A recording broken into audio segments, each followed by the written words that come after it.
जय हिंद। आप लोगों का स्वागत है आपके अपने चैनल बिलौटी टीचिंग सेंटर में। हम लोगों ने पढ़ा जैव प्रक्रम और पोषण। पोषण में पढ़ा स्वपोषण, परपोषण। परपोषण के 3 भाई।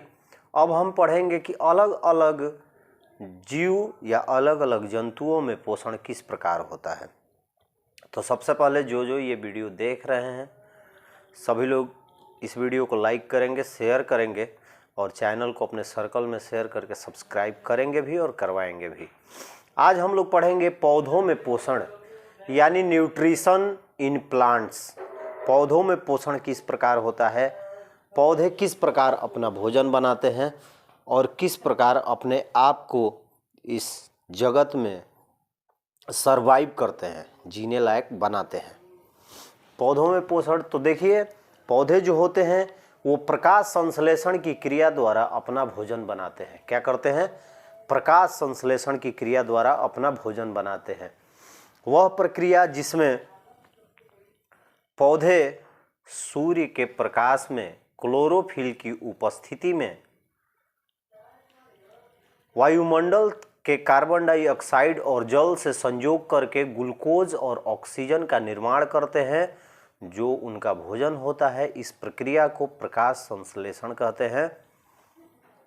यानी सीधी सीधी भाषा में समझेंगे कि वह प्रक्रिया या भोजन की वह प्रक्रिया जिसमें पौधे सूर्य के प्रकाश में क्लोरोफिल की उपस्थिति में कार्बन डाइऑक्साइड और जल से संयोग करके ग्लूकोज और ऑक्सीजन का निर्माण करते हैं। इस प्रक्रिया को प्रकाश संश्लेषण की प्रक्रिया कहा जाता है और इन्हीं के द्वारा पौधों में पोषण होता है।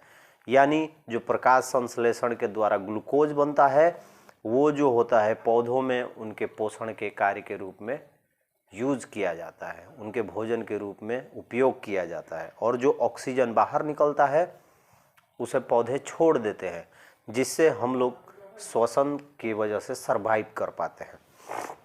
तो इंग्लिश में जब लिखें, the process by which a plant was carbon dioxide from air, water from the ground and the energy from the sun, energy from the light of the sun to produce its own food is called photosynthesis.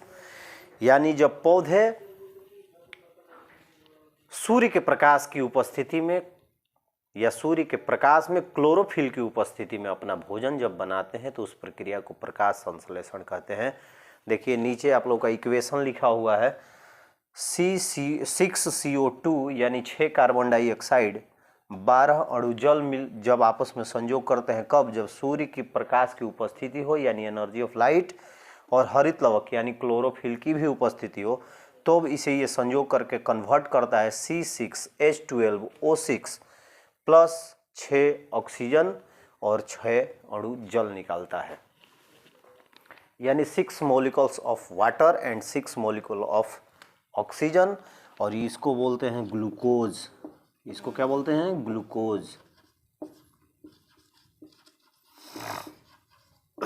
ये जो है ये क्या है? Food of plants. Food of plants यानी जैसे हम लोग खाना खाते हैं तो ये ग्लूकोज का उपयोग ये लोग क्या करते हैं? अपने खाने के रूप में करते हैं। हिंदी में ग्लूकोज को बोला जाता है शर्करा। शर्करा ये आप लोग नोट कर लीजिएगा, लिख लीजिएगा इसको।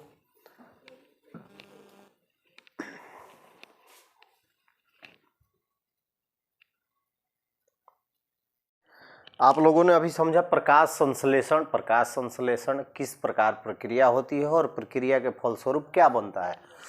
मैंने आपको बताया 6 CO2 स्पेस कम है, 6 CO2 प्लस 12 H2O मिल के बनाता है। यहाँ पे सनलाइट रहता है और यहाँ पे क्लोरोफिल रहता है, मिल के बनाता है C6H12O6 plus 6O2 plus 6H2O।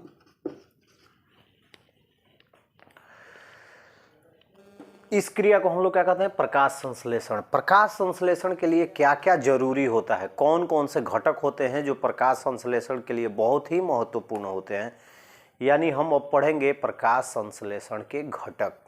प्रकाश संश्लेषण के घटक यानी फैक्टर्स ऑफ फोटोसिंथेसिस, यानी कौन कौन ऐसे घटक हैं जिनके बिना प्रकाश संश्लेषण की जो अभिक्रिया है वो नहीं हो पाएगी।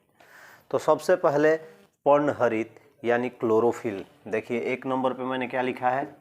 पर्णहरित यानी कि क्लोरोफिल। इसके बिना प्रकाश संश्लेषण की अभिक्रिया नहीं हो सकती है, क्योंकि यही क्या करता है, क्लोरोफिल जो होता है वो पौधों की पत्तियों में पाया जाता है। आप लोग देखे होंगे, पौधे की पत्ती देखे होंगे, पेड़ों की पत्ती देखे होंगे। ये जो आपका क्लास है इसको समझने की ज़रूरत है, इसमें लिखना कम समझना ज़्यादा है, तो आप लोग ध्यान से सुनिएगा। क्लोरोफिल जो होता है पौधों की पत्तियों में पाया जाता है। यह क्या करता है? सूर्य के प्रकाश को ऑब्जर्व करता है, अवशोषित करता है, और जो जमीन से मिलने वाला जल है वो जाइलम ऊतक जो है पौधों के पत्तियों तक पहुंचा देता है। वहाँ क्लोरोफिल क्या करता है कि सूर्य के प्रकाश को, ये वायु से कार्बन डाइऑक्साइड को अवशोषित करता है, और सूर्य के प्रकाश की उपस्थिति में कार्बन डाइऑक्साइड और जल को संयोग करके बनाता है ग्लूकोज। क्या बनाता है? ग्लूकोज।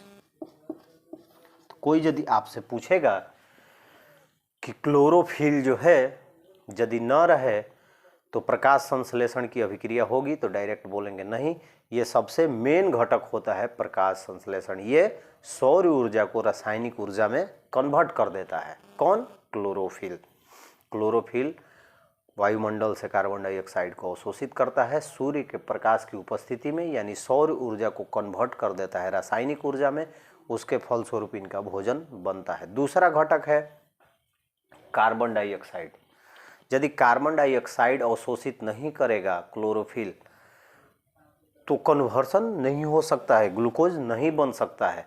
तो कार्बन डाइऑक्साइड की भी उपस्थिति प्रकाश संश्लेषण की अभिक्रिया में बहुत ही महत्वपूर्ण होती है। यदि कार्बन डाइऑक्साइड नहीं रहेगा तो प्रकाश संश्लेषण की अभिक्रिया पूरी नहीं होगी, क्योंकि कार्बन डाइऑक्साइड जो है वो रासायनिक अभिक्रिया करता है जल के साथ और कन्वर्ट हो जाता है ग्लूकोज में। तो इसे आप लोग लिख लीजिएगा, आप लोगों को समझ में आ गया होगा। यानी सबसे पहले क्लोरोफिल क्या करता है? क्लोरोफिल ग्रीन कलर्ड पिगमेंट है, present in the chloroplast, plays the virtual role in the process of photosynthesis. पहला है क्लोरोफिल का। दूसरा है carbon dioxide plays an important role in the providing carbon for the process of photosynthesis, यानी ये दोनों आप लोग समझ गए होंगे। तीसरा है जल। यदि जल कार्बन डाइऑक्साइड के साथ अभिक्रिया नहीं करेगा यानी तो हमारा ग्लूकोज का निर्माण नहीं होगा। तो तीसरा घटक हमारा है जल, यानी पहला है पर्णहरित क्लोरोफिल, दूसरा है कार्बन डाइऑक्साइड और तीसरा है जल। जल यदि भूमि से खींचकर जाइलम पत्तियों तक नहीं पहुंचाएगा तो कार्बन डाइऑक्साइड और जल का संयोग नहीं हो पाएगा और उनका भोजन नहीं बनेगा, पौधे सूख जाएंगे। तीसरा हो गया आपका जल। और चौथा है सूर्य का प्रकाश। सबसे इम्पोर्टेंट सूर्य का प्रकाश, यानी जो सूर्य का प्रकाश है वो बहुत ही महत्वपूर्ण होता है। यदि सूर्य का प्रकाश नहीं रहेगा तो क्लोरोफिल उसे अवशोषित करके लाइट एनर्जी को केमिकल एनर्जी में नहीं बदल सकता है, और जब लाइट एनर्जी केमिकल एनर्जी में नहीं बदलेगी तो हमारा ग्लूकोज का निर्माण नहीं होता है। यानी सौर ऊर्जा को क्या करता है क्लोरोफिल अवशोषित करके उसे रासायनिक ऊर्जा में बदल देता है, उसके बाद पौधों का भोजन ग्लूकोज का निर्माण होता है। तो ये आपके चार मुख्य घटक हैं जो प्रकाश संश्लेषण की अभिक्रिया में अति महत्वपूर्ण है। ये चारों नहीं रहेंगे तो ये क्रियाएं नहीं हो सकती हैं। तो देखिए, पहला है क्लोरोफिल, दूसरा कार्बन डाइऑक्साइड, तीसरा है जल और चौथा है सूर्य का प्रकाश। ये चारों यदि नहीं रहेंगे तो प्रकाश संश्लेषण की अभिक्रिया नहीं हो पाएगी। उम्मीद है आप लोगों को समझ में आ गया होगा। इसको अपने से लिख लीजिएगा। यदि आप लोगों को कहीं दिक्कत हो, परेशानी हो या आप लिख नहीं पा रहे हैं तो मैं कमेंट बॉक्स में आप लोग बता दीजिएगा। मैं इसको फिर से एक बार बाकायदा टॉपिक के साथ लिख दूंगा। आज की वीडियो आप लोगों का आखिरी यही सवाल था। छोटी वीडियो है, टाइम नहीं मिल पाया मुझे, नाइट ड्यूटी चल रही है। तो चलिए अगले वीडियो में फिर मिलते हैं। जो भी इस चैनल को देख रहे हैं सब्सक्राइब करें, अपने सर्कल में शेयर करें, लाइक करें वीडियो को। फिर मिलेंगे कल केमिस्ट्री के क्लास में। तब तक के लिए जय हिंद, शुभ रात्रि। सबका सम्मान कीजिए, अपने से बड़ों का सम्मान कीजिए और सबके साथ मिलकर रहिए। नोट कर लीजिए।